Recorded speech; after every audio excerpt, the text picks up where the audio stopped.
file. In this Jan. 2017 file pool photo, Steve Bannon, appointed chief strategist and senior counselor to then-President-elect Donald Trump, arrives for the presidential inauguration at the U.S. Capitol in Washington. Trump returned fire with both barrels Jan. 3, 2018, against criticism leveled at him in a new book that says he never expected, or wanted, to win the White House. His victory left his wife in tears, and a senior advisor thought his son's contact with a Russian lawyer during the campaign was treasonous. Saul Loeb, Paul Virap, Associated Press, Washington. The acrimony surrounding former White House advisor Steve Bannon's very public break with President Donald Trump escalated Thursday, suggesting a permanent split between the president and the pugilistic strategist who helped put him in the Oval Office. The new fissure in an already fractious Republican Party cast doubt on Bannon's hopes to foment a movement centered on Trumpism without Trump. It already has cost him a key backer. Rebecca Mercer, the billionaire GOP donor and Breitbart co-owner, issued a statement Thursday distancing her family from Bannon. "I support President Trump and the platform upon which he was elected," she said. "My family and I have not communicated with Steve Bannon in many months and have provided no financial support to his political agenda, nor do we support his recent actions and statements." White House officials described the president as furious at Bannon's criticisms, laid out in an explosive new book that quoted the former aide as questioning Trump's competence and describing a June 2016 meeting at Trump Tower between Donald Trump Jr., Trump campaign aides and a Russian lawyer as treasonous and unpatriotic. A parade of administration officials and allies worked to discredit Bannon as a disgruntled has-been. White House Press Secretary Sarah Huckabee Sanders went so far as to suggest that Bannon ought to be booted from Breitbart, the populist website he helps run. "I certainly think that it's something they should look at and consider," she said. Bannon had helped Trump form a coalition of anti-establishment Republicans, blue-collar working-class and economic nationalists that launched him to the White House, but Trump had long ago grown frustrated that Bannon seemed to be overstepping his role as a staffer. The self-appointed keeper of Trump's nationalist flame during the president's first 6 months in office, Bannon had soured on the president even before he was pushed out of the White House for feeding the perception that he was Trump's puppeteer.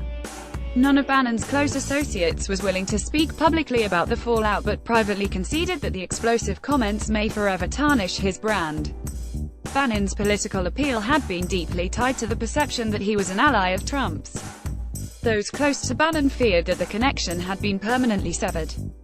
Bannon was preparing to launch a non-profit organization designed to help give Trump's brand of conservatism, populism a permanent base.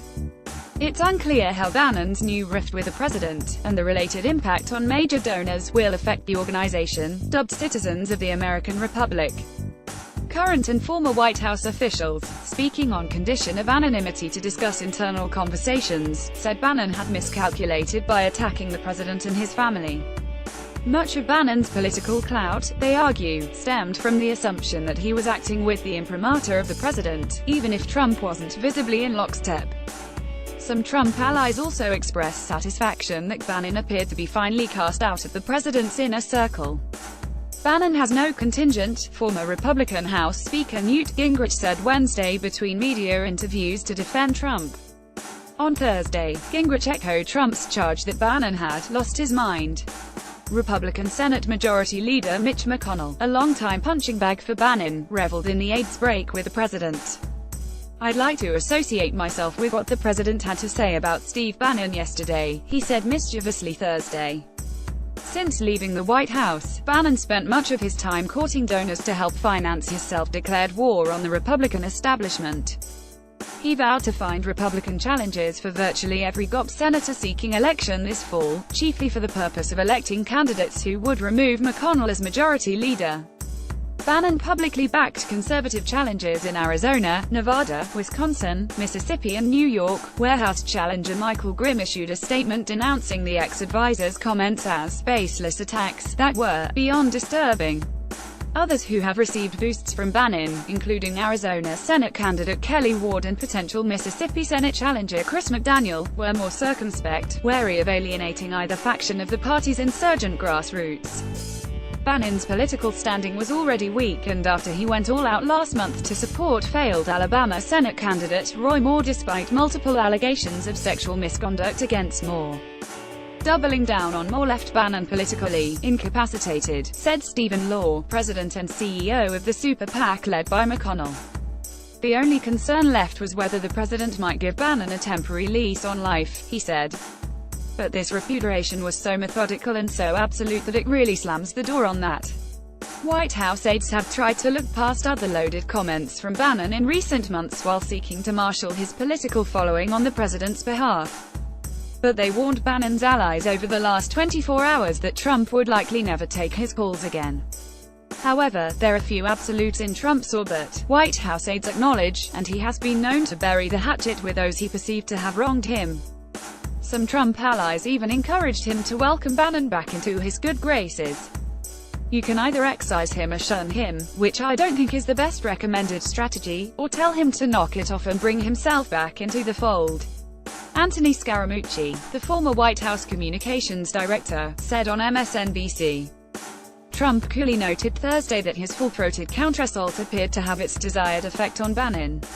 "He called me a great man last night," Trump said, referring to Bannon's radio show appearance. "He obviously changed his tune pretty quick." Michael Wolff's book, Fire and Fury, Inside the Trump White House, quickly shot atop Amazon's bestseller list, and the publisher moved up its release date by 4 days, to Friday.